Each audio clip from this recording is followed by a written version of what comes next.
మిత్రులారా, ఈ కార్యక్రమం ఇది బహిరంగ సభ. అప్పటి నుంచి చూస్తూ ఉన్న వెహికల్స్ వెళ్తూ ఉన్నాయి, వస్తూ ఉన్నాయి.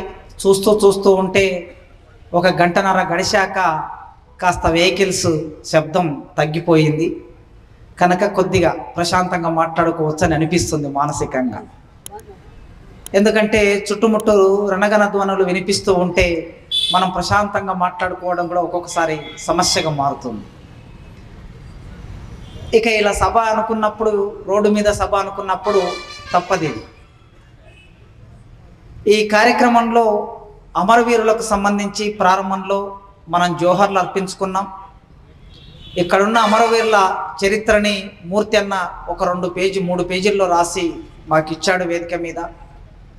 ఈ చరిత్ర అంతా నేను చెప్పబోవడం లేదు, కానీ ఈ అమరవీరులందరూ మీకు తెలిసిన వాళ్ళు. ఈ అమరవీరుల జీవితం అంతా మీకు తెలిసింది, వారి పోరాటం కూడా. అట్లాంటి అమరవీరులు జీవించి పోరాటం చేసి నడయాడిన ఈ ప్రాంతంలో ఇవాళ నేను ఒక వక్తగా వచ్చి మీతో మాట్లాడుతున్నందుకు ఇది నాకు సంతోషంగాను ఒక మంచి గౌరవంగాను భావిస్తాను. ముఖ్యంగా నేను ఒక తెలుగు ప్రొఫెసర్ని, యూనివర్సిటీలో తెలుగు బోధిస్తాను. నేను తెలుగు బోధిస్తున్న నేను గుర్రం జాషువా గురించి మాట్లాడటం, రోజు పాఠంలో ఏదో ఒక సందర్భంలో గుర్రం జాషువా ప్రస్తావన లేకుండా నా పాఠం ఉండదు. పైగా ఇప్పుడు ఎంఏ స్థాయిలో నేనే తెలుగు శాఖకి హెడ్ ఆఫ్ ద డిపార్ట్మెంట్గా ఉన్నప్పుడు ఉస్మానియా తెలుగు శాఖకి పాఠ్య ప్రణాళికని, అంటే పాఠాలు ఏముండాలనో రూపొందించడానికి పాఠ్య ప్రణాళిక చైర్మన్గా ఉన్నప్పుడు ప్రేమతో అభిమానంతో గుర్రం జాషువా గబ్బిలం పుస్తకాన్ని ఎంఏ సెకండ్ ఇయర్లో పాఠంగా పెట్టిన వాడిని కనుక ఈ జాషువా నడయాడిన నేల ఇది నాకు బాగా తెలిసినది. వినుకొండ అనగానే భారతదేశంలో జాషువా గుర్తుకొస్తాడు. వినుకొండ అనగానే పద్యం గుర్తుకొస్తుంది. ఆ పద్యం మానవ జీవితాన్ని ఆవిష్కరించిన పద్యం, అంటరాని వెలిగాడల్ని ఆవిష్కరించిన పద్యం. ఆ పద్యం ఎన్ని వెన్నెల పాట లింకిపోయేనో కదా. ఆకాశం వైపు చూస్తూ ఉంటే సంపూర్ణమైన వెన్నెల కనిపిస్తూ ఉంది మనకి. ఈ సంపూర్ణమైన వెన్నెల ఎన్ని వెన్నెల పాట లింకిపోయేనో కదా, చిక్కు చీకటి వన సీమలందు ఎన్ని కస్తూరి జింకలు ఈడేరెనో కదా, ఇసుక తిన్నెల మీద మిటకరించి పుట్టరాని చోట పుట్టుకథనా. ఈ దేశంలో మనిషి పుట్టుకను బట్టి ప్రతిభని గుర్తించే దేశం ఇది. మనిషి సామాజిక స్థాయిని బట్టి గౌరవించే దేశం ఇది. ఈ దేశంలో కులమే ఒక క్యాపిటల్, కులమే ఒక పెట్టుబడి. అట్లాంటి దేశంలో పుట్టిన జాషువా పుట్టరాని చోట పుట్టుకథనా అన్నాడు. ఈ పుట్టరాని చోట పుట్టటం మూలంగా ఎంత ప్రతిభ ఈ సమాజంలో వృధా అయిపోయిందో కదా అని ఆవేదనగా రాసిన జాషువా మా అందరికీ, సాహిత్యం చదువుకునే వాళ్ళకి, చదువుకున్న వాళ్ళకి తెలుగు సాహిత్యంలో తనకంటూ ఒక యుగాన్ని సృష్టించుకున్న జాషువా. మూర్తి అన్న చెప్పాడు ఇంతకుముందు, జాషువా అంటే వీరయ్య, లింగమ్మ ఇద్దరు మనుషుల ప్రేమ. సహజంగా భారత సమాజంలో నిచ్చెన మెట్ల కుల వ్యవస్థ ఉన్న ఈ సమాజంలో, పురుషాధిక్యత ఉన్న ఈ సమాజంలో తండ్రి కులమే బిడ్డలకు వస్తుంది. ఈనాటి వరకు చట్టం ప్రకారం అదే నడుస్తుంది. తండ్రి కులమే బిడ్డలకు వస్తే గుర్రం జాషువా యాదవుడు కావాలి, కానీ యాదవుడు కాలే. ఈ దేశంలో గుర్రం జాషువా మాదిగా అయ్యాడు. తల్లి కులాన్ని సొంతం చేసుకున్న గుర్రం జాషువా మాదిగా అయ్యాడు. ఎందుకు అయ్యాడు? వీరయ్య కుటుంబం తాను పెళ్లి చేసుకున్న ఒక మాదిగ స్త్రీని, లింగమ్మని తన ఇంటిలోకి ఆహ్వానించలేదు, రానివ్వలేదు. ఎందుకు రానివ్వలేదు? ఆమె అప్పటికే క్రైస్తవరాలు గనక, ఆమె అప్పటికే చర్చిలో ఉన్నది గనక. చర్చిలో ఉన్న లింగమ్మని ప్రేమించినందుకు వీరయ్యని కుటుంబం వెలివేసి, ఆ సమూహం వెలివేసినప్పుడు ఆ చర్చి మాత్రమే వాళ్ళిద్దరిని అక్కున చేర్చుకున్నది, సొంతం చేసుకున్నది. ఒకవేళ చర్చే లేకపోతే ఈ మనుషులు ఎచట. ఈ దేశంలో గుడికి, బడికి, సంపదకి, అధికారానికి, ఆయుధానికి దూరమైన మనుషులకి బ్రిటిష్ వాడు ఈ దేశంలోకి వచ్చిన తర్వాత కాసిన్ని అక్షరాలు, కాసింత వైద్యం, మనిషిని మనిషిగా చూసే ఒక తత్వాన్ని బోధించింది ఆ చర్చ్, ఆ క్రైస్తవం. వారిదైనా సరే వాడికి ఒక ప్రయోజనం ఉన్నది, ఆ చర్చికి ఒక ప్రయోజనం ఉన్నది, ఆ మతానికి ఒక ప్రయోజనం ఉన్నది. చేతుల్లో బైబిల్ పెట్టి కాళ్ళ కింది నేలని దోసుకెళ్ళిన ఆ సామ్రాజ్యవాద మతానికి ఒక ప్రయోజనం ఉన్నది. అయినను అంత ప్రయోజనంలో కూడా ఈ దేశంలో ఉన్న మనిషికి, అంటరాని మనిషికి కాస్త ఆధారం ఇచ్చినటువంటిది. అందుకే గుర్రం జాషువా ఈ నేల మీద మిగిలాడు. గుర్రం జాషువా గురించి వల్ల మనం మాట్లాడుకుంటున్నామంటే ఆ చర్చే లేకపోతే వారిద్దరికీ తల్లిదండ్రులకి జీవితమే లేదు. ఆ జీవితం వలన పుట్టిన బిడ్డ ఈ వినుకొండ ఇక్కడికి 2 కిలోమీటర్ల దూరంలో, బహుశా అది ఇప్పుడు వినుకొండలో భాగమై ఉంటుంది, అక్కడ పుట్టిన ఆ బిడ్డ ఎదిగాడు. ఎదుగుతున్న క్రమంలో తన చుట్టూ ఉండే వాతావరణమే మనిషిని తీర్చిదిద్దుతుంది అంటారు సమాజంలో. ఏ మనిషి ఆకాశం మీద నుంచి ఊడిపడు. ఎవరికి పుట్టుకతోనే ప్రతిభ ఉండదు. పుట్టిన తర్వాత చుట్టూ ఉండే ప్రభావాలే మనిషి నిర్ణయిస్తాయి.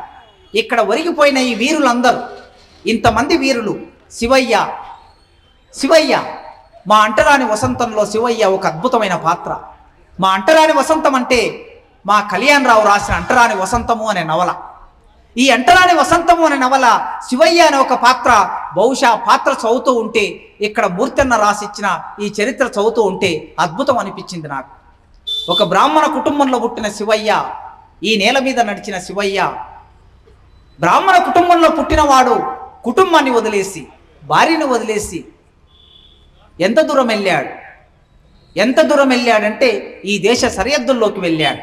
మధ్య భారతంలోకి వెళ్ళి చదువుకొని సంస్కారం పొంది ఆ తర్వాత ప్రజల కోసం సేవ చేయాలని, త్యాగం చేయాలని నిర్ణయించుకొని ఈ నేల మీద ఒరిగిపోయిన శివయ్య. స్టాలిన్ అంటే, లెనిన్ అంటే ఈ ప్రపంచానికి ఒక ధృవతార.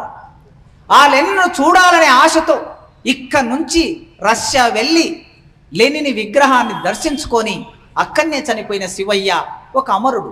ఆ శివయ్యని కాపాడి రక్షించిన అమరులు కాజామియా, బాలవజ్రం, బిక్కిరాములు, సుబ్బారెడ్డి, వారి తోవలో నడిచిన ఈ అమరులు.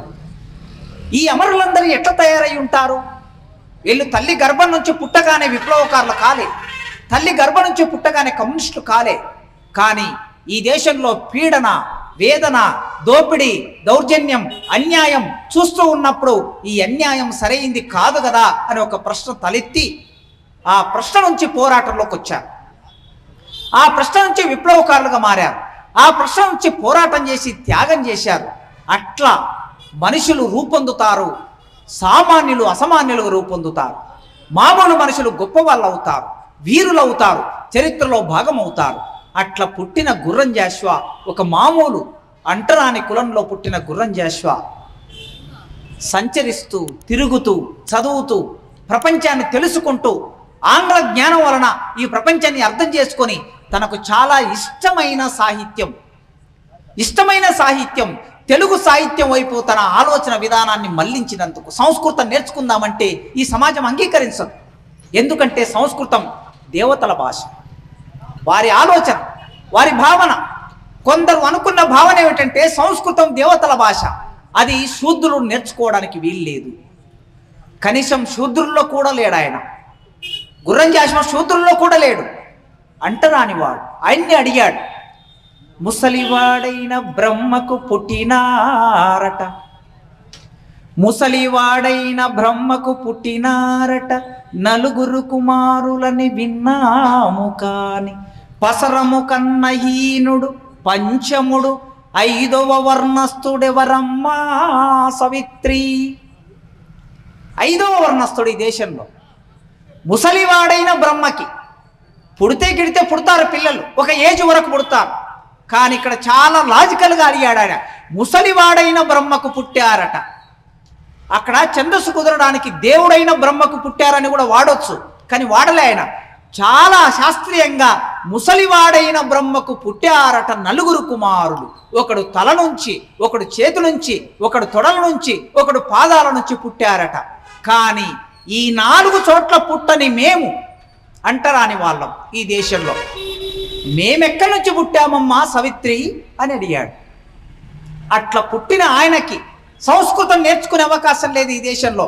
అంబేద్కర్ కూడా సంస్కృతం నేర్చుకుందాం అనుకున్నాడు. మహారాష్ట్రలో పుట్టి అంబేద్కర్కి సంస్కృతం నేర్పలేదు. నేర్పకపోతే మరో భాష నేర్చుకున్నాడు ఆయన. ఇష్టం ఉండింది అంబేద్కర్కి సంస్కృతం నేర్చుకుందామని. అట్లే గుర్రం జాషువాకి ఇష్టం ఉన్నది, కానీ గుర్రం జాషువాకి సంస్కృతం నేర్పలేదు. తన మిత్రుడైన ఒక బ్రాహ్మణ మిత్రుడు, మంచి మిత్రుడు, ఈ దేశంలో అన్ని కులాల్లో చెడ్డవాళ్ళు ఉంటారని కాదు, అట్లనే అన్ని కులాల్లో మంచి వాళ్ళు ఉంటారని కాదు. అన్ని కులాల్లో చెడ్డవాళ్ళు ఉంటారు, అన్ని కులాల్లో మంచి వాళ్ళు ఉంటారు. బ్రాహ్మణ కులంలో కూడా మంచి వాళ్ళు ఉంటారు. మంచి వాళ్ళు ఉంటారు గనకనే గుర్రం జాషువాకి తన మిత్రుడు సంస్కృతం నేర్పించాడు, ఆదరించాడు. అందుకే గుర్రం జాషువా సంస్కృతం నేర్చుకొని తెలుగు సాహిత్యం వైపు మళ్ళాడు. ఏ సమయంలో జీవిక కోసం అనేక ఉద్యోగాలు, చిన్న చిన్న ఉద్యోగాలు చేస్తూ సాహిత్యంలో స్థిరపడాలనుకున్నాడు, రాయాలనుకున్నాడు. 1895లో పుట్టిన గుర్రం జాషువా సెప్టెంబర్ 28. ఈ కాలాన్ని ఒక్కసారి చూడండి మీరు. 1885లో భారత జాతీయ కాంగ్రెస్ పుట్టింది. 1895లో గుర్రం జాషువా పుట్టాడు. తెలుగు నేల మీద ప్రముఖులైన కవులు అందరూ కూడా 1895లో పుట్టిన వాళ్ళే. కనీసం ఒక 20 మంది కవులు 1895లో పుట్టారు. ఈ తెలుగు సాహిత్యాన్ని ప్రభావితం చేసిన వాళ్ళంతా. అందుకే ఆ కాలంలో పుట్టిన కవులు గొప్పవాళ్ళు అయ్యారు. ఆ గొప్ప వాళ్ళ క్రమంలో గుర్రం జాషువా కూడా తెలుగు సాహిత్యాన్ని చదువుకొని, సంస్కృత సాహిత్యాన్ని చదువుకున్నందుకు తల్లిదండ్రులు క్రైస్తవంలో ఉన్నారు. ఆయన సంస్కృతాన్ని చదువుకుంటున్నాడు, తెలుగు సాహిత్యాన్ని చదువుకుంటున్నాడు, కావ్యాలు రాస్తున్నాడు. తెలుగు సాహిత్యాన్ని చదువుకొని కావ్యాలు రాస్తున్నందుకు క్రైస్తవ మతంలో ఉన్న పెద్దలకి నచ్చలేదు కనుక క్రైస్తవ మతం నుంచి వెలివేశారు. అంటరాని మాదిగ కులంలో పుట్టినందుకు, తల్లి కులాన్ని సొంతం చేసుకున్నందుకు ఇక్కడ ఈ హిందూ సమాజం వెలివేసింది. 2 సమాజాలు వెలివేసిన తర్వాత ఒక మనిషి ఒక్కడే ఒంటరిగా కన్నీళ్లు పెట్టుకొని, ఒంటరిగా కలం పట్టుకొని ఈ సమాజంతో సంవాదం నడిపాడు. ఏటికి ఎదురు ఇదాడు, తన కలముతోనే సమాధానం చెప్పాడు. అందుకే గుర్రం జాషువా కాలం, పుట్టిన కాలం, కలం అందుకున్న కాలం చూస్తే 1915, 1920 కాలానికి వస్తే తెలుగు సాహిత్యాన్ని ఆకాశపు దారుల వెంట ప్రయాణింపజేస్తున్న దేవులపల్లి కృష్ణశాస్త్రి అని ఒక కవి ఉన్నాడు. పిఠాపురం నుంచి వచ్చాడు. పిఠాపురం నుంచి వచ్చిన దేవులపల్లి కృష్ణశాస్త్రి కవిత్వాన్ని ఆకులో ఆకునై, కొమ్మలో కొమ్మనై, ఈ అడవిలో దాగిపోనా, ఎచటైనా ఇచటనే ఆగిపోనా అని ఆకు గురించి, కొమ్మ గురించి, సెలయేళ్ల గురించి కవిత్వం రాస్తూ ఉన్నాడు. హృదయం గురించి కవిత్వం రాస్తూ ఉన్నాడు. సలిలంబులు ఏల ప్రవహించు, ఏల సలిలంబులు ప్రవహించు, గాడిపేల విసురు, నా హృదయంబు నిన్నేల ప్రేమించు అని కవిత్వం రాస్తున్నాడు.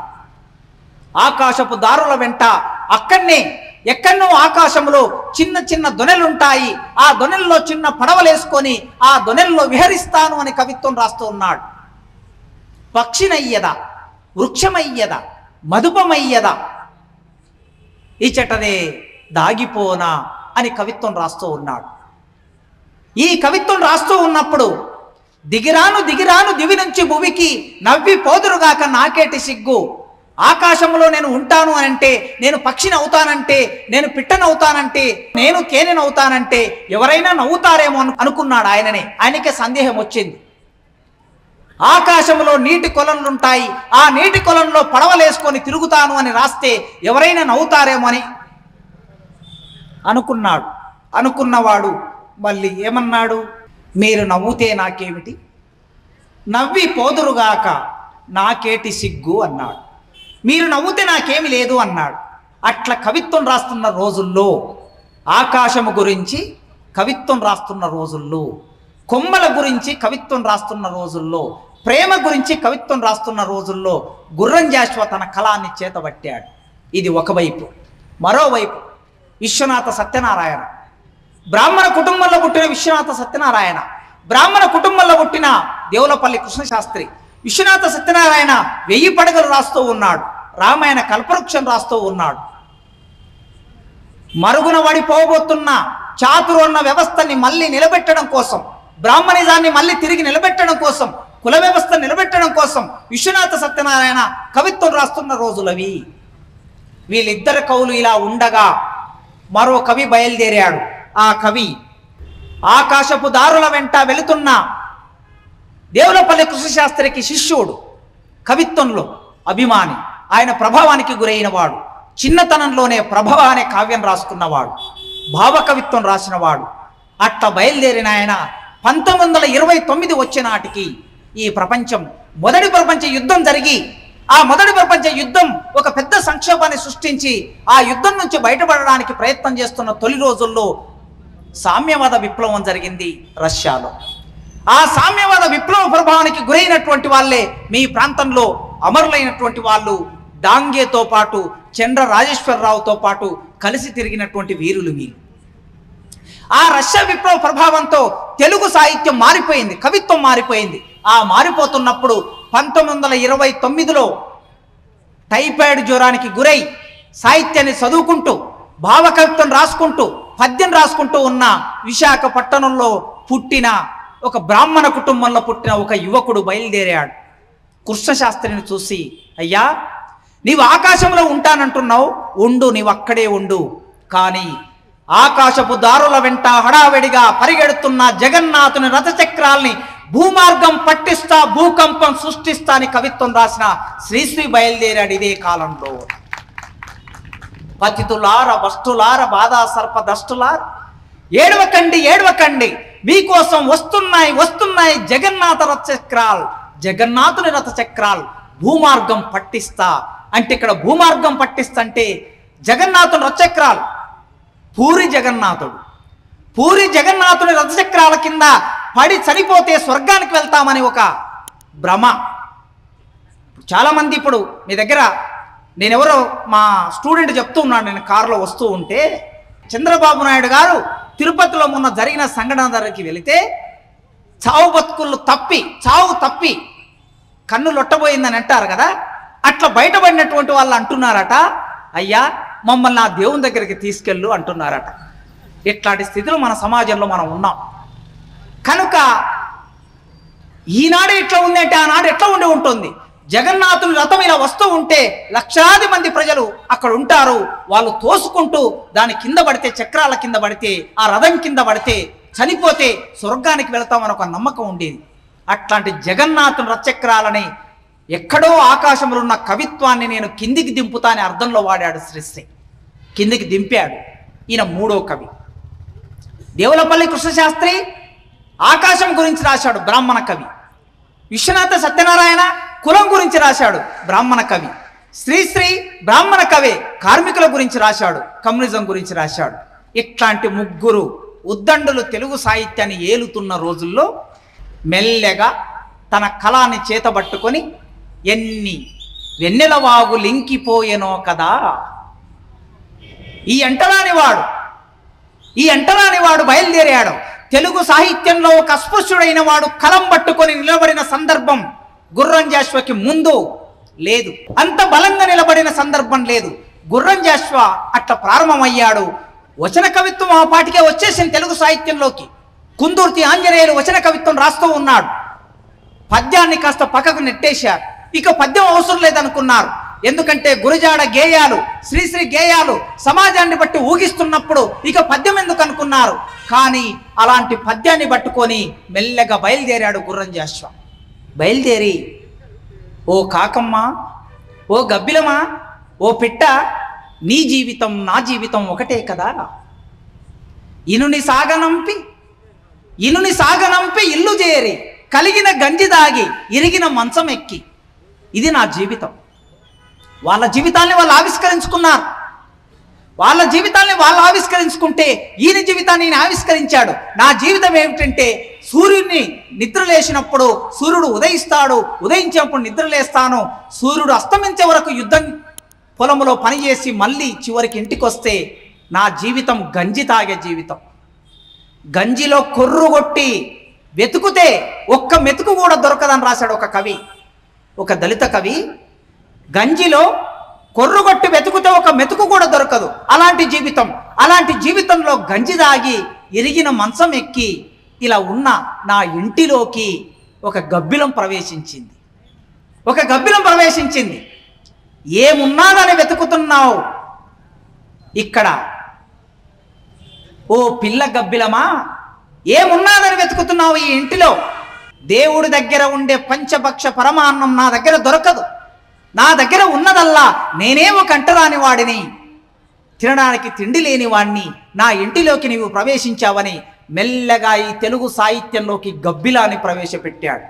ఎవడైనా గబ్బిలాన్ని ఇతివృత్తంగా చేసి కవిత్వం రాస్తాడా? మేఘ సందేశం రాశారు. మేఘంతో సందేశం పంపించాడు ప్రియురాలికి, హంసతో సందేశం పంపించాడు. నలుడు, హంస, నలదమయంతుల కథ మీ అందరికీ తెలుసు. నలదమయంతుల మధ్యలో రాయబారం నడిపింది హంస. ఈ తెలుగు సాహిత్యంలో హంసలున్నాయి, ఈ తెలుగు సాహిత్యంలో కోయిలలున్నాయి, ఈ తెలుగు సాహిత్యంలో చిలకలున్నాయి, ఈ తెలుగు సాహిత్యంలో మేఘం ఉన్నది. కానీ తెలుగు సాహిత్యంలో గబ్బిలం ఉన్నదా? లేదు. గబ్బిలాన్ని పట్టుకొని వచ్చాడు. ఆ గబ్బిలం అంటరానిది. గబ్బిలాన్ని ఇంట్లోకి రానివ్వరు, అపశకునమని భావిస్తారు. అట్లా ఇంట్లోకి రానివ్వని ఒక గబ్బిలాన్ని పట్టుకొని తెలుగు సాహిత్యంలోకి వచ్చి, గబ్బిలమా, అరుంధతి సుతుణ్ణి నేను, అరుంధతి సుతుణ్ణి చాలా గర్వంగా చెప్పుకున్నాడు.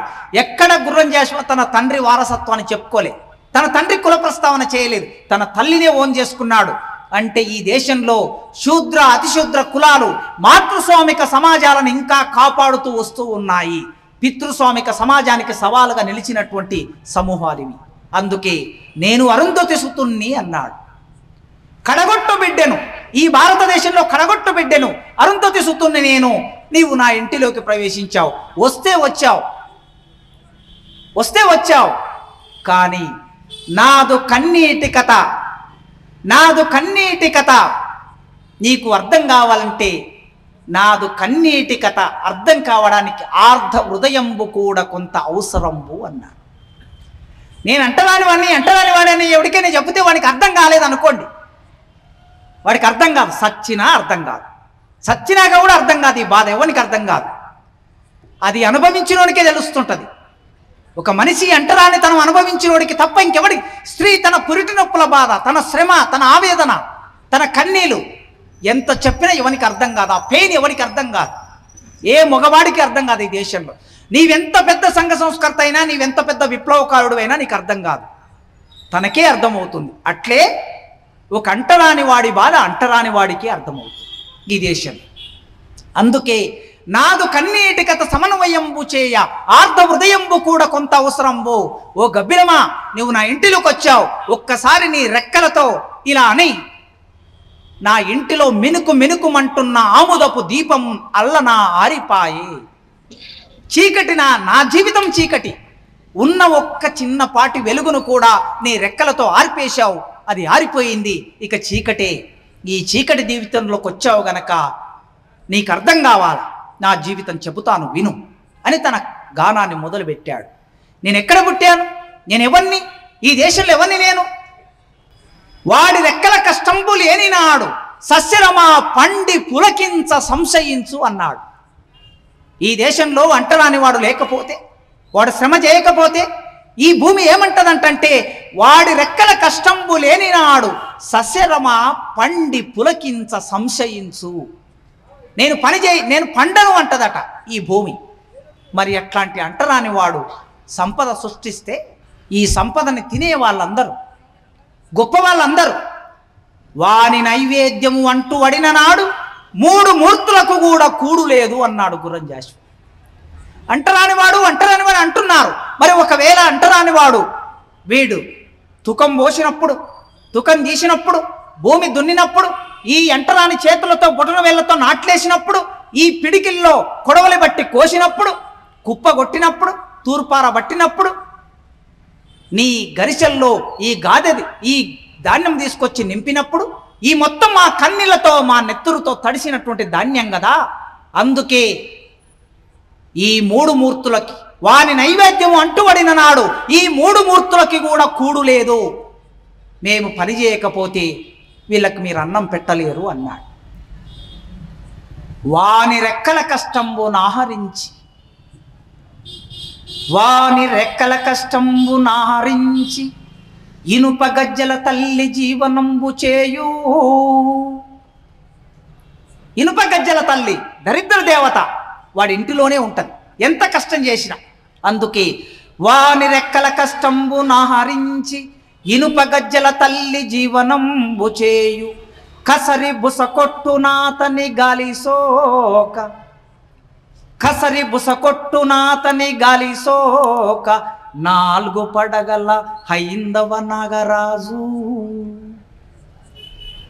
ఇంత శ్రమ చేసిన వాడు దగ్గరికి వెళితే ఈ హైందవ నాగరాజు 4 పడగల హైందవ నాగరాజు అన్నాడు. బ్రాహ్మణ క్షత్రియ వైశ్య శూద్ర అనే 4 పడగల హైందవ నాగరాజు వాడు దగ్గరికి వస్తే దూరం వెళ్ళగొడుతుంది. ఇది రాసినప్పుడు అటు విశ్వనాథ సత్యనారాయణ అంటున్నాడు, ఓ పిచ్చి జాష్వా, మాకు 4 పడగలే అనుకుంటున్నావా నీవు? 4 పడగలు కాదయ్యా, మాకు 1000 పడగలు ఉన్నాయని చెప్పి 1000 పడగలని నవల రాశాడు విశ్వనాథ సత్యనారాయణ. ఆ గుర్రం జాష్వా ఇట్లా తన సందేశాన్ని ఎవరికి పంపించాడు? శివుడికి పంపించాడు. అంటరాని గబ్బిలంతో శివుడికి పంపించాడు సందేశం. అంటరానిది గబ్బిలం. ఒక రకంగా శివుడు కూడా. బహుశా మీ అందరికి తెలుసు, శివాలయంలో నిత్య దీపారాధన జరగటం అనేది చాలా తక్కువ. ఊరికి దూరంగా ఉండే శివాలయాల్లో ఎప్పుడో శివరాత్రి రోజు శుభ్రం చేసి ఆ రోజు మాత్రమే పూజలు చేసే శివాలయాల్ని మా చిన్నతనంలో చూశాం. సరే, ఇప్పుడంటే భక్తి పెరిగింది విపరీతంగా, అన్ని ఆలయాలు చాలా గొప్పగా దీపారాధన జరుగుతున్నాయి అనుకోండి. అట్లాంటి ఆ శివుడు శ్మశానాల్లో తిరుగుతూ ఉంటాడు కనుక శివుని దగ్గరికి తన సందేశాన్ని, తన బాధను పంపమన్నాడు. ఈ దేశంలో అందరూ తమ బాధల్ని ఎవరికి చెప్పుకున్నారు? బ్రహ్మకు చెప్పుకున్నారు. ఎక్కువ మంది విష్ణువుకు చెప్పుకున్నారు. ఒక కాలంలో రామునికి చెప్పుకున్నారు, ఒక కాలంలో కృష్ణునికి చెప్పుకున్నారు, ఒక కాలంలో విష్ణువుకు చెప్పుకున్నారు. అంటే విష్ణువు అవతారాలకి చెప్పుకున్నారు. శివుడికి ఎవరు బాధలు చెప్పుకోలే. అంటరాని వాడైన దళితుడి బాధ శివుడికే చెప్పుకోవాలి, ఎందుకంటే శివుడే వింటాడు. ఆ వినటం కూడా, ఓ గబ్బిలమా, తలకిందులుగా నీవు వేలాడు వేళ. నీవు దేవాలయంలోకి వెళతావు, దేవాలయంలోకి వెళ్ళిన తర్వాత తలకిందులుగా ఇలా వేలాడుతావు. శివుని చెవి నీకు, ఆ శివుడి చెవి కొద్దిగా నీకు దగ్గర వచ్చినప్పుడు నా బాధని శివుడికి చెప్పు, లేకపోతే అక్కడున్న పంతులయ్యా నిన్ను శిక్షిస్తాడు. ఎందుకు నా బాధ చెప్తున్నావు గనక. భగవంతునికి భక్తునికి అనుసంధానమైన అంబికా దర్బార్ బత్తిలాగా ఈ బ్రాహ్మణుడు మధ్యలో ఉంటాడు గనక ఆయన వినకుండా చెప్పు అని చెప్పాడు తన బాధని. ఏమిటి తన బాధ? ఇదో ఇంత బాధ తన బాధ.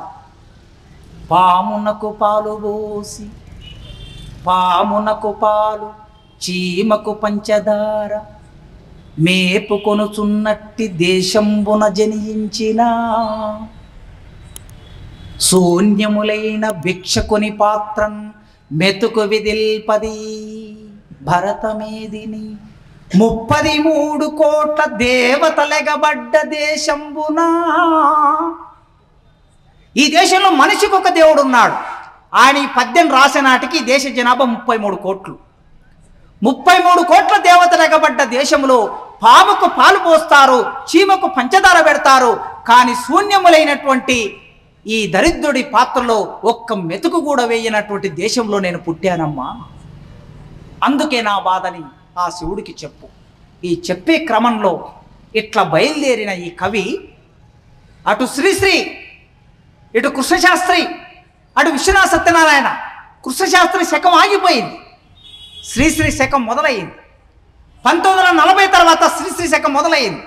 ఈ శ్రీశ్రీ శకములోనే ఒక కవి పద్యాన్ని చేతపట్టుకొని నిలబడ్డాడు. ఒకవేళ ఒక తెలుగు సాహిత్య విద్యార్థిగా నేను అర్థం చేసుకున్న పద్ధతిలో గుర్రం జాషువా వచన కవిత రాసి ఉండి ఉంటే, పద్యం కాకుండా వచన కవిత రాసి ఉండి ఉంటే, గేయ కవిత రాసి ఉండి ఉంటే ఏ కవి కూడా గుర్రం జాషువాకి సమానంగా తెలుగు సాహిత్యంలో నిలబడేవాళ్ళు కాదు. అయినా పద్యముతో కూడా నిలబెట్టాడు. నాకు అర్థమైంది పద్యం ఎందుకు రాశాడు ఇంత గట్టిగా. వచన కవిత ఊరేగుతున్న రోజుల్లో పద్యమే ఎందుకు పట్టుకున్నాడంటే, అక్షరానికి దూరమైన వాళ్ళం, చదువు రాదు, ప్రతిభ లేదు, పంచములు, చండాలుడా నువ్వు దూరంగా ఉండు అని అన్న చోట ఏ పద్యమైతే మాకు దూరం చేశారో ఆ పద్యాన్ని పట్టుకొని మీకన్నా బాగా రాయగలనని చెప్పడం కోసమే పద్యాన్ని చేతబట్టాడు. ఎప్పుడో ఒక 500 సంవత్సరాల కిందట, 1000 సంవత్సరాల కిందట తెలుగు సాహిత్యంలో 16వ శతాబ్దం శ్రీకృష్ణదేవరాయల కాలంలో ఒక కవి ఉండేవాడు, రామరాజభూషణుడు ఆయన పేరు. ఆయన అసలు పేరు భట్టుమూర్తి. భట్టుమూర్తి అంటే భట్రాజు కులంలో పుట్టినవాడు. ఈ భట్టుమూర్తి అంటే కవి సభలకు ఎక్కడ వెళ్ళినా కూడా ఈయన కులం పేరు పెట్టి తక్కువ చూసేవాళ్ళట. వీడు భట్రాజు అని బ్రాహ్మణులు అందరూ తక్కువ చూస్తే ఆయన ఏమనుకున్నాడంటే నా పేరు బట్టే కదా నన్ను తక్కువ చూస్తున్నారు, కనుక పేరు మార్చుకుంటా అని చెప్పి ఆ పేరు తీసేసి రామరాజభూషణుడు అని పెట్టుకున్నాడు. ఇక్కడ కులం లేదు, కులం పేరు లేదు పేరులో, అందుకే రామరాజభూషణుడిగా వెలుగొందాడు. ఈ రామరాజభూషణుడు ఎంత గట్టివాడంటే బ్రాహ్మణ పిల్లలందరూ ఇట్లా పద్యాలు చదువుకుంటూ ఉండేవాళ్ళట. వాళ్ళ చావడిలో కూర్చొని పద్యాలు చదువుకుంటూ ఉండేవాళ్ళు. ఈయన తన ఇంటిలో నుంచి బయలుదేరేవాడు పొద్దున్నే లేచి. భట్టుమూర్తి బయలుదేరుతూ ఉంటే ఈ బ్రాహ్మణ పిల్లల తల్లిదండ్రులందరూ పిల్లలకు చెప్పేవాళ్ళట, ఒరేయ్ వాడు భట్టుమూర్తి బయలుదేరారు, వాడు నడుస్తూ ఉన్నప్పుడు మీరెవ్వరు పద్యాలు చదవకండ్రా అనేవాడట. ఎందుకు అనంటే మీరు తప్పులు చదువుతారు, వాడు తప్పులు పట్టుకొని మిమ్మల్ని చెడామడ వాయిస్తాడు, చదవకండ్రా అనేవాడు. అంత పట్టుదలతో ఒక శూద్ర కవి ఆ రోజుల్లో ఏ విధంగా అయితే పద్యాన్ని నడిపాడో గుర్రం జాషువా ఆధునిక కాలంలో పద్యాన్ని పట్టుకొని పద్యం రాసి ఈ సాహిత్యంలో ఉన్న వాళ్ళందరిని ఒప్పించాడు, మెప్పించాడు, ఊరేగాడు. ఒక బ్రాహ్మణ పండితుడి చేత తన కాలికి ఒక కడాన్ని తొడిగించుకున్నాడు. ఇదంతా గుర్రం జాషువా తన ప్రతిభతో తనకున్న జీవితాన్ని కవిత్వంగా మార్చాడు. జీవితాన్ని కవిత్వంగా మార్చి ఈ వినుకొండని ప్రపంచ వీధుల్లో శ్లాఘించాడు, గానం చేశాడు. ఇంతకుముందు నా ముందు పాడినటువంటి వాళ్ళు ఈ దేశంలో కులం తన చుట్టూ ముట్టినప్పుడు ఎక్కడికి పోయినా కులమే, ఎంత ప్రతిభ ఉన్న కులమే చెప్తూ ఉంటారు. ఆ రోజుల్లో జరిగిన సంఘటనల్ని ఒక ఆయన లేసి గుర్రం జాషువా పద్యం చదువుతూ ఉంటే ఏమిటండి ఈయన చదివే పద్యం ఏమిటి, ఈయన పుట్టిన కులం ఏమిటి అని అవమానించినప్పుడు నన్నివ్విది నన్ను ఆవరించిన శారద లేచిపోవునే,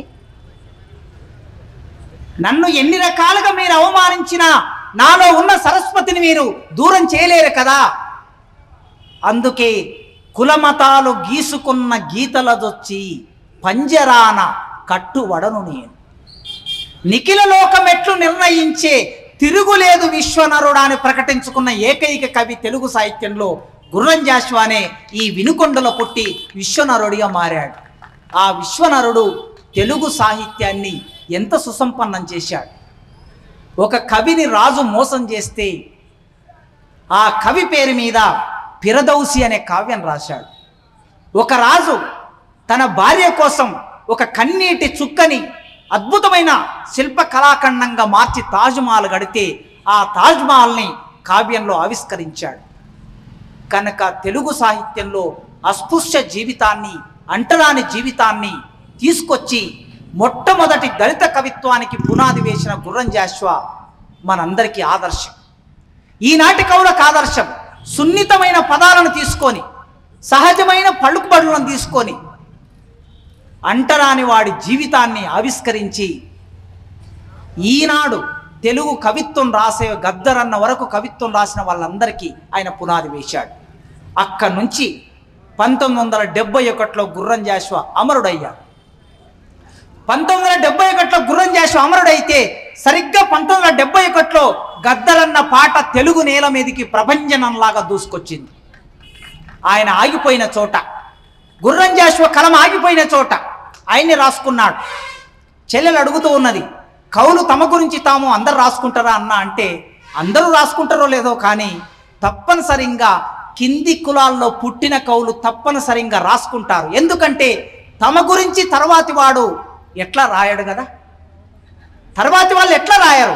అందుకే తమ గురించి ఆవిష్కరించుకోవటం అనేది ఒక అనివార్యం. గద్దరన్న చనిపోతూ తన గురించి ఎట్లా ఆవిష్కరించుకున్నాడో ఆనాడు జాషువా కూడా ఆవిష్కరించుకున్నాడు. ఎంతమంది ఆకాశంలో చుక్కలుంటాయి.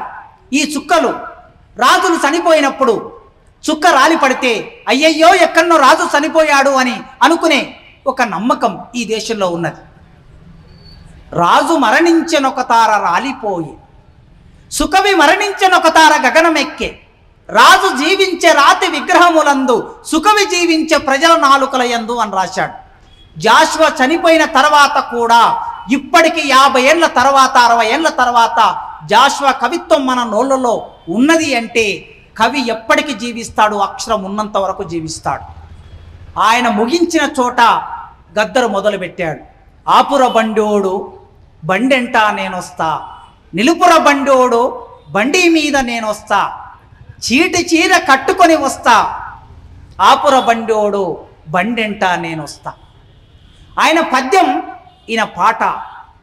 పద్యమే పాట, పాటకు పరిణామం చెందింది. నిజానికి పాటనే మొదలు ఈ దేశంలో. ఈ పాట అంటరాని వారి పాట, ఈ పాట శ్రమజీవుల పాట. ఈ దేశంలో సాహిత్యాన్ని సృష్టించిన వాళ్ళు, శ్రమ జీవితంలో సాహిత్యాన్ని పాట రూపంలో సృష్టించిన వాళ్ళు ఎవరైతే శ్రమజీవులు. శ్రమజీవులు ఎవరంటే శూద్రులు, అంటరాని వాళ్ళు శ్రమజీవులు. కనుక శ్రమజీవులైన వాళ్ళు పాటను సృష్టిస్తే ఆ పాటనే తర్వాతి కాలంలో పద్యంగా మారింది. జాషువా పద్యాన్ని తీసుకున్నాడు. తిరిగి గద్దరన్న ఎక్కడికి వెళ్ళాడు? మళ్ళీ పాట దగ్గరికి వెళ్ళాడు, తన తల్లి పాట దగ్గరికి వెళ్ళాడు. సిరిమల్లె చెట్టు కింద లచ్చుమమ్ము లచ్చుమమ్మ, నీవు చినబోయి కూసున్నవెందుకమ్మో ఎందుకమ్మో. ఎందుకు కారణం? ఈ దేశంలో ఎంత శ్రమ చేసినా ఈ సిరిమల్లె చెట్టు కింది లచ్చుమమ్మకి శివరాత్రి వచ్చింది, నీ బ్రతుకంతా అమావాస్య. శివరాత్రి అనేది ఒకరోజు ఉపవాసం, కానీ శివరాత్రి వస్తే ఈ సిరిమల్లె చెట్టు కింది లచ్చుమమ్మకి జీవితం అంతా ఉపవాసమే. ఒక్కరోజు ఉపవాసం కాదు, జీవితం మొత్తం ఉపవాసమే. అట్లాంటి సిరిమల్లె చెట్టు కింది లచ్చుమమ్మని గద్దరన్న ఆవిష్కరించాడు. ఎద్దోల వెనుకకు ఒక్కొక్క అడిగేసి నాట్లేసి నాట్లేసి లచ్చుమమ్మో. నాట్లేసే వాళ్ళు వెనక్కి నడుస్తూ ఉంటారు, అన్ని పనులు చేసేవాళ్ళు ముందుకు నడుస్తారు. కోతకు వచ్చేటప్పుడు కూడా ముందుకు నడుస్తాం, విత్తనాలు వేసేటప్పుడు కూడా ముందుకు నడుస్తాం. కానీ నాట్లేసే వాళ్ళు వెనక్కి నడుస్తారు. ఈ వెనక్కి నడవటం ఎంత కష్టం అంటే, ఎద్దోల వెనుకకు ఒక్కొక్క అడిగేసి అనే ఒక రూపకం తీసుకున్నాడు, ఒక పోలిక తీసుకున్నాడు. ఎద్దు వెనక్కి నడుస్తుందా? నడవదు, ఎద్దు ముందుకే నడుస్తుంది. ఒకవేళ బలంగా ఎప్పుడైనా మనం పగ్గాలు బట్టి ఎద్దును వెనక్కి లాగితే వెనక్కి నడవటం ఎంత కష్టమో, నాట్లేసేటప్పుడు స్త్రీ వెనక్కి నడవటం కూడా అంతే కష్టం. గనక ఎద్దోల వెనకకు ఒక్కొక్క అడిగేసి నాట్లేసి నాట్లేసి లచ్చుమమ్మో, నీ నడుములే ఇరిగిన లచ్చుమమ్మో. ఈ లచ్చుమమ్మ సమస్యకి ఒక పరిష్కారాన్ని చూపించాడు. జాషువా పరిష్కారాన్ని చూపించలేదు, జాషువా పద్యంలో పరిష్కారం చూపించలేదు సమస్యకి. కానీ గద్దరన్న కాలంకి వచ్చేసరికి ఒక పరిష్కారం దొరికింది. ఆ పరిష్కారం శివయ్య పోరాటంలో ఆ పరిష్కారం దొరికింది, నాజర్ పోరాటంలో ఆ పరిష్కారం దొరికింది, తెలంగాణ రైతాంగ సాయుధ పోరాటంలో ఆ పరిష్కారం దొరికింది, నక్సల్బరీ పోరాటంలో పరిష్కారం దొరికింది. ఆ పరిష్కారం దొరికింది గనక నీతోటి చెల్లెళ్ళు నీతోటి ఎక్కలు కొమరల్లి కొండల్లో కొలిమి రాజేసిండ్రు, కొడవన్లు అందుకొని లచ్చుమమ్మో లచ్చుమమ్మ, నీవు కూలి దండులో చేరు లచ్చుమమ్మో లచ్చుమమ్మ. నీవెంత కన్నీరు పెట్టినా నీ సమస్య పరిష్కారం దొరకదు గనక నీవు ఆ కూలి దండులో చేరుతేనే పరిష్కారం దొరుకుతుంది అనే ఒక సంకేతాన్ని గద్దరన్న ఇచ్చాడు. 1960, 65, 70 వచ్చే నాటికి చాలా గొప్ప కవులు వచ్చారు. చెరబండరాజు, నిఖిలేశ్వరు, జ్వాలాముఖి, భైరవయ్య, మహాస్వప్న, వరవర్రావు, శివసాగర్, ఇట్లాంటి చాలామంది కవులు వచ్చారు తెలుగు సాహిత్యంలోకి. కానీ కమ్యూనికేట్ చేయవలసింది ఇక్కడ వచన కవిత కాదు. వచన కవిత చెప్తే ప్రజలెవరికి అర్థం కాదు. శ్రీశ్రీ చెప్పిన వచన కవిత, నేను సైతం భువన భవనపు బావుటాన్నై పైకి లేస్తా, నేనే గీతాన్ని భూతాన్ని యజ్ఞోపవీతాన్ని వైప్లవ్య గీతాన్ని అంటే సామాన్య ప్రజల దగ్గరికి వెళ్ళి ఇది చదివితే ఈయన ఎవరో మంత్రాలు చదువుతున్నారు అని అనుకుంటారు. కనుక ఒక కూలి వాళ్ళ దగ్గరికి, ఒక శ్రామికుడి దగ్గరికి వెళ్ళి ఈ కవితలు వచన కవిత చదివితే అర్థం కావటం లేదు గనక విప్లవాన్ని కమ్యూనికేట్ చేయడానికి ఒక రూపం కావాలి, ఆ రూపం పాట కావాలి, ఆ పాట గద్దరన్న పాట కావాలి. తనకు ముందే చాగంటి భాస్కర్రావు, విజయన్న చెప్పాడు కదా, చాగంటి భాస్కర్రావు శ్రీకాకుళం పోరాటంలో అమరుడైనప్పుడు భాస్కర్రావు గురించి ఒక పాట రాశాడు శివసాగర్. సత్యమూర్తి అనే పేరు మీద విప్లవోద్యమ నాయకుడు ఆయన. శివసాగర్ పేరు మీద కవిత్వం రాశాడు. ఆ కవిత్వం రాసిన ఆయన ఆ భాస్కర్రావు, నర్రెంగ చెట్టు కింద నరుడో భాస్కరుడా, కన్నెర్ర చేస్తివయ్యో నరుడా భాస్కరుడా, కన్నెర్ర చేసి నీవు నరుడో భాస్కరుడా, కథనాన దూక్తివయ్యో నరుడో భాస్కరుడా, గొడ్డండ్లు చేతబట్టి నరుడో భాస్కరుడా. ఇలా నరుడో భాస్కరుని ఆవిష్కరించాడు. విప్లవానికి పాటనే ఒక రూపం, విప్లవం వెళ్ళడానికి పాట. ఎప్పుడైతే శివసాగర్ ఈ పాట రాశాడో వెంటనే శ్రీశ్రీ ఇక వచన కవిత రాస్తే సరిపోదు, పాట రాయాలనుకున్నాడు. కానీ శ్రీశ్రీ పాటలో, సినిమా పాటలో సక్సెస్ అయ్యాడు, కానీ విప్లవ పాటలో శ్రీశ్రీ సక్సెస్ కాలేకపోయాడు. విప్లవం యాడున్నదో ఓరన్న ఆడనే కూడున్నది, ఆడనే గూడున్నది అని శ్రీశ్రీ రాశాడు. కానీ ఇది రాస్తే శివసాగర్ పాటలాగా శ్రీశ్రీ పాట వెళ్ళలే సమాజంలోకి. అందుకే గద్దరన్న చెరబండరాజు పాట, శివసాగర్ పాట ఈ రెండింటిని మేళవించాడు. మేళవించి విప్లవ సందేశాన్ని ప్రజల్లోకి తీసుకెళ్లడం కోసం పాటని, సిరిమల్లె చెట్టు కింది లచ్చుమమ్మ పాడిన పాటని, తన తల్లి పాడిన పాటని, తన తండ్రి చెప్పిన జీవితాన్ని, అంబేద్కర్ జీవితాన్ని మేళవించి విప్లవంలోకి వచ్చాడు. అందుకే గద్దర్ తెలుగు సాహిత్యంలో తనకంటూ ఒక యుగాన్ని సృష్టించుకున్నాడు. ఎప్పుడైనా సరే ఒక కవి యుగాన్ని సృష్టించుకోవడం అంటే పాట పాడటం అనేది ఒక ప్రక్రియ. ఛందస్సును మార్చాడు, వస్తువుని మార్చాడు, రూపాన్ని మార్చాడు, భాషను మార్చాడు. ఇన్ని మార్చిన వాళ్ళు తెలుగు సాహిత్యంలో అరుదుగా ఉంటారు. గద్దరు మాత్రమే ఆ పని చేశాడు. అందుకోసమే శ్రీశ్రీ ఒక మాట అన్నాడు 1940లో, 1940 వరకు తెలుగు కవిత్వం నన్ను నడిపిస్తే 1940 తర్వాత తెలుగు కవిత్వాన్ని నేను నడిపిస్తాను అన్నాడు శ్రీశ్రీ. అది 1970 వరకే. గద్దర్ 1970 తర్వాత 2023 వరకు తెలుగు కవిత్వాన్ని నడిపించిన కవి ఎవరంటే గద్దరన్న మాత్రమే తెలుగు కవిత్వాన్ని నడిపించాడు. ఏ వచన కవి కవిత ఇక నిలబడలే. గద్దరన్న పాట కోసం ఇంతకుముందు ఎవరో చెప్పారు, విజయన్న చెప్పాడు, ఆ సినీ దర్శకుడు వచ్చి 10 లక్షల మంది 15 లక్షల మంది ఎలా నిలబడతారండి? 1 గంట కాదు, 2 గంటలు కాదు, 2 రోజులు వరంగల్ రైతు కూలి మహాసభల్లో మేము చిన్న పిల్లలం, నేను 9th క్లాస్ అవుతున్న ఆ సమయంలో చిన్న పిల్లలం, మేము ఆ సభలకు వెళ్ళి చూస్తే అది ఒక అద్భుతం. లక్షల మంది ప్రజలు, 15 లక్షల మంది ప్రజలు గద్దరన్న పాట కోసం తమ బిడ్డ గురించే పాడుతున్నాడు, తమ భర్త గురించే పాడుతున్నాడు, తమ కొడుకు గురించే పాడుతున్నాడు, తమ తమ్ముని గురించే పాడుతున్నాడు, తమ చెల్లెల గురించే పాడుతున్నాడని అక్కడ వచ్చిన 15 లక్షల మంది ప్రజలు వాళ్ళందరూ ఒరిగిపోయిన అమరవీరులని గద్దరన్న పాటల్లో చూసుకున్నారు. అంతటి ఒక మహాకావ్యాన్ని తెలుగు సాహిత్యంలో రూపొందించాడు. మీరు ఏమైనా తీసుకోండి, కొండపల్లి సీతారామయ్య గారు వ్యవసాయిక విప్లవం అని ఒక పుస్తకం రాశాడు, ఒక 100 పేజీల పుస్తకం. ఆ పుస్తకం అంతా నాటి పీపుల్స్ వార్ పార్టీకి ఒక పఠనీయ గ్రంథం. ఆ గ్రంథాన్ని గద్దరన్న చేతులు పెడితే పుస్తకం అంతా చదివాడు, చాలా బాగుంది, కానీ ఇది రైతు కూలీలకి చెప్పడం ఎట్లా అనేది సవాల్. ఎట్లా చెప్పాలి రైతు కూలీలకి? చదువురాని ప్రజలు వాళ్ళు, దళిత ప్రజలు, బీసీ ప్రజలు, ఎట్లా చెప్పాలనుకున్నప్పుడు దాన్ని మొత్తం పుస్తకాన్నంతా పాటగా మార్చాడు. మీ అందరికీ తెలుసు ఆ పాట. భారతదేశం భాగ్యసీమరా, ఖనిజ సంపదకు కొదవలేదురా, బంగారు పంటలు భూములున్నవి, చావు ఎరగని జీవనదులురా, అంగట్లో నా అన్ని ఉన్నను, అల్లున్నోట్లో శని ఉన్నట్లు, సకల సంపదలు గల్ల దేశమున దరిద్రమెట్లుందో నాయన, దరిద్రమెట్లుందో నాయన, ఆ నీతి కల్ల మన దేశములో నా అవినీతెందుకు పెరిగిపోయరా, నిరుద్యోగులు నిరాశ చెంది ఉరితాడెందుకు బిగించుకొండు, అమ్మలు అక్కలు తల్లులు చెల్లెలు మానాలెందుకు అమ్ముకున్నారు,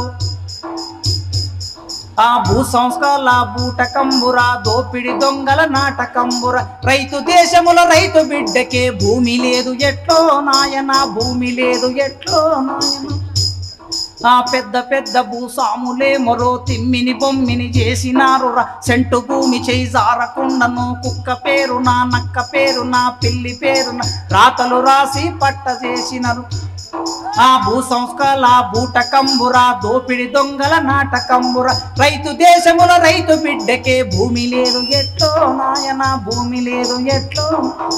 టాటా బిల్లా నల్ల డబ్బుతో ఢిల్లీకెక్కిన రాజీవ్ గాంధీ, టాటా బిల్లా నల్ల డబ్బుతో ఢిల్లీకెక్కిన రాజీవ్ గాంధీ, తన లాభాలను తగలబెట్టడో, కట్టుకున్న అద్దాల మేడకు చిచ్చు పెట్టుకోడో నాయన, చిచ్చు పెట్టుకోడో నాయన, కాషాయ రంగు జనసంగోడు కమలం బట్టుక వాసన చూసి హిందూ హిందూ భాయ్ అండ్ మతంగాంజయే గుంజుతున్నాడు.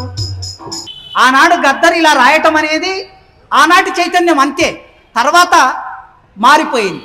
సో గద్దర్ అట్లా వ్యవసాయిక విప్లవం అనే పుస్తకాన్ని మొత్తం రాజకీయాన్ని, వనరులని, సమస్యని, మతాన్ని, జీవితాన్ని ఒక 70 చరణాల్లో ఆవిష్కరించాడు. ఇది గద్దరికే సాధ్యమైంది, ఇంకెవరికి సాధ్యం కాదు. ఒక కొత్త భాషను ప్రవేశపెట్టాడు ఆయన సాహిత్యంలోకి, ఒక కొత్త వేషధారను ప్రవేశపెట్టాడు, ఒక కొత్త నృత్య రూపకాన్ని ప్రవేశపెట్టాడు.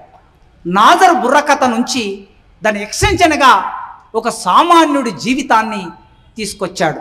ఆయన ఏ శబ్దం చేస్తే ఆ శబ్దం వెంట ప్రజలు ప్రయాణించారు. ఒక నృత్య రూపకం, ఆ రూపకం ఎట్లా ఉంటుంది? ఒకడు పాట ఒక చరణం అందుకుంటాడు, ఆయన ఒక చరణం అందుకుంటే వెంటనే సంజీవ్ అన్న నెక్స్ట్ ఇంకో చరణం, డప్పు రమేష్ అన్న మరో చరణం, దివాకర్ అన్న ఇంకో చరణం. అంటే ఒకే కాలంలో 4 గాయకులు, 5 మంది గాయకులు పాటని ఆలాపించడం అనే ఒక కొత్త పద్ధతిని వేదిక మీదకి తీసుకొచ్చాడు. మనందరికీ తెలుసు, ఒక గాత్రం అంటే ఒక గాయకుడు, ప్రధాన గాయకుడు పాడుతూ ఉంటే మిగతా వాళ్ళందరూ కూడా కోరస్ ఇవ్వటమే తెలుసు. కానీ కోరస్ కాకుండా ఇంతమందిని ఇన్వాల్వ్ చేయటం అనేది, అంతేకాదు తన భుజం మీద, చెల్లెలి భుజం మీద వేసుకున్నది కదా గొంగడి, తన భుజం మీద ఉన్న గొంగడి అమరవీరుడు గురించి పాడుతూ ఉన్నప్పుడు, తల్లి బాధను చెప్తూ ఉన్నప్పుడు అది తల్లి ఒడిలాగా మారిపోతుంది. వీరుడి వీరత్వం చెప్పినప్పుడు అది తుపాకీలాగా మారిపోతుంది. రైతు నాగలి దున్నుతున్నప్పుడు అది నాగల్లాగా మారుతుంది. నవరస భరితమైన జీవితాన్ని ఒకే దగ్గర ఆవిష్కరించడం, పాటలు ఆవిష్కరించడం, అది లక్షల మంది సమక్షంలో ఆవిష్కరించడం గద్దరన్న ప్రవేశపెట్టిన శైలి. అందుకే సాహిత్యం అంటే ఎవరు రాయలేరు, దళితులు రాయలేరు, వాళ్ళకు చదువు రాదు, వాళ్ళకు ప్రతిభ లేదన్న చోట గుర్రం జాషువా మాదిగ కులం నుంచి వచ్చాడు, గద్దరన్న మాల కులం నుంచి వచ్చాడు. ఈ సాహిత్యాన్ని ఎవరు సుసంపన్నం చేయగలరంటే, ఎక్కడైతే ఏ వస్తువు అయితే లేదో ఆ వస్తువును తీసుకొని వచ్చినప్పుడే అది సుసంపన్నం అవుతుంది. అది కులం గురించి రాస్తారా, వర్గ పోరాటం గురించి రాస్తారా, విప్లవం గురించి రాస్తారా, అది స్త్రీ గురించి రాస్తారా, ఏది రాసినా ఆయన పట్టుకున్నదల్లా కళారూపంగా మారిపోయింది. నిండు అమావాస నాడు ఓ లచ్చ గుమ్మడి పాట మీరందరూ విన్నారు. ఇట్లా పాట పాడుతూ ఉంటే కింద కూర్చున్న విద్యార్థినులు ఒక కాలేజీకి వచ్చి పాట పాడితే విద్యార్థినులందరూ కన్నీరు పెట్టుకున్న దృశ్యాన్ని మనం అందరం చూశాం. గుర్రం జాషువా మొదలుపెట్టిన ఆ వారసత్వాన్ని గద్దరన్న సుసంపన్నం చేసి పరిపూర్తి చేశాడు. ఇంకా పరిపూర్తి చేయవలసిన బాధ్యత మనందరి విన ఉన్నది. వాళ్ళు వదిలిపెట్టి వెళ్ళారు. గుర్రం జాషువా ప్రారంభించిన అంటరాని వాడి జీవితాన్ని, అస్పృశ్యుడి జీవితాన్ని, కులం పోవాలనుకున్న జీవితం, ఇంకా ఈ దేశంలో కులం పోలే. రోజు రోజుకు కులం రూపాంతరం చెందుతూ ఉంది, రూపాలు మార్చుకుంటూ ఉంది, కొత్త రూపంలో మన ముందుకు వస్తూ ఉన్నది. దాన్ని పరిష్కరించవలసిన బాధ్యత మనందరి మీద ఉన్నది, దాన్ని నిర్మూలించవలసిన బాధ్యత మన మీద ఉన్నది. గద్దరన్న ఏ విప్లవాన్ని అయితే కోరుకున్నాడో, ఏ పోరాటాన్ని కోరుకున్నాడో, ఆ పోరాటం ఇంకా పరిపూర్తి కాకుండా ఉన్నది. మనం మనుషులుగా, ఈ దేశంలో ఉన్న వాళ్ళం, బుద్ధిజీవులుగా, మధ్యతరగతి జీవులుగా, తెల్ల బట్టలు వేసుకున్న వాళ్ళుగా ఏం చేయగలం? ఒక్కొక్కరు ఒక పని చేస్తారు, ఒకరు తమ జీవితాన్ని త్యాగం చేస్తారు. ఉన్నతమైన ఆదర్శం కోసం, ఆశయం కోసం ఉన్నతమైన మార్గాన్ని ఎంచుకుంటారు. అది వారి గొప్పతనం, అది వారి సంసిద్ధత. ఆ రూపంలో ఒకరు పని చేస్తారు, ఒకరు ఉపన్యాసిస్తారు, ఒకరు పాడుతారు, ఇంకొకరు వచ్చిన వారికి కాస్త అన్నం పెడతారు. ఎవరి పని తక్కువ కాదు. ఈ సమాజ మార్పు కోసం అందరి పని ఆయా సందర్భాల్లో భాగమవుతుంది. మనం ఇవాళ బుద్ధిజీవులుగా ఉన్న వాళ్ళం, పోరాడుతున్న ప్రజలకి బాసటగా నిలబడటం, త్యాగం చేస్తున్న ప్రజలకి బాసటగా నిలబడటం, ఒక కన్నీటి చుక్క రాల్చటమే కాదు, కాస్త సంఘీభావం కోసం అప్పుడప్పుడు మన జీవితంలో రోడ్డు మీని కూడా రావాల్సిన అవసరం ఏర్పడుతుంది. ఈ దేశంలో మనుషులు విముక్తి కావాలని, అందరూ సమానంగా ఉండాలని తమ జీవితాన్నంతా అర్పిస్తున్న వాళ్ళు ఉన్నారు. ఎందుకోసం వెళ్ళారు? ఎవరి కోసం వెళ్ళారు? మీ ప్రాంతంలో శివయ్య నుంచి మొదలు పెడితే ఈనాటి వరకు ఎందుకు ఈ త్యాగాలు చేస్తూ ఉన్నారు? వాళ్ళు పేరు కోసం వెళ్ళి రందమా? వారు పేరు కోసం వెళ్ళి రందమా? అవ్వ అయ్య పెట్టిన పేరు చెప్పరు. భూములు ఎన్నో పంచిరి, సెంటు భూమి వాళ్ళు అడగరు, పంట కంకి మీన చెయ్యి వెయ్యరు. పేరు కోరుకోలే, సంపద కోరుకోలే, భూమి కోరుకోలే, ఏమి కోరుకోకుండా 20 ఏళ్ళు 30 ఏళ్ళు 40 ఏళ్ళు 50 ఏళ్ళు జీవితాన్ని అంతా త్యాగం చేస్తున్నారు. ఎవరి కోసం?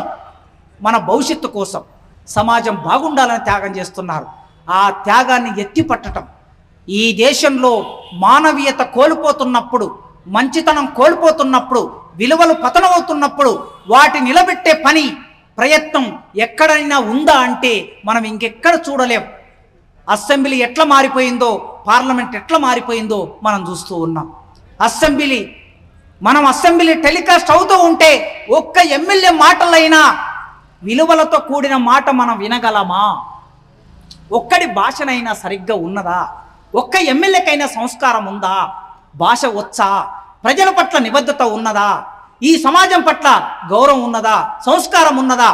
చివరికి పార్లమెంటులో ఆ సంస్కారం ఉన్నదా? కోల్పోయాం.